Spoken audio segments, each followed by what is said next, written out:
قل بفضل الله وبرحمته فبذلك فليفرحوا هو خير مما يجمعون۔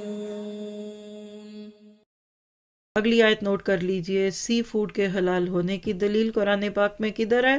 تو لکھ لیجئے سورۃ مائدہ 96، احل لکم الصید البحر وطعمہ، تمہارے لیے دریا کا شکار پکڑنا اور اس کا کھانا حلال کیا گیا ہے، تمہارے فائدے کے واسطے اور مسافروں کے واسطے، اور خشکی کا شکار پکڑنا تمہارے لیے حرام کیا گیا جب تک کہ تم حالت احرام میں رہو، اور اللہ تعالیٰ سے ڈرو جس کے پاس جمع کیے جاؤ گے۔ یہ واپسی کا احساس اور جا کر پھر رپورٹ دینے کا احساس بندے کو سیدھا کرتا۔ 3 سیکنڈ غور کیجئے، وَاتَّقُوا اللَّهَ الَّذِي إِلَيْهِ تُحْشَرُونَ۔ کیا ہوگا اس دن جب حدوں کو توڑا ہوگا؟ کیا ہوگا اگر شرک کے ساتھ زندگی گزر گئی؟ اللہ تعالیٰ بچا کے رکھے۔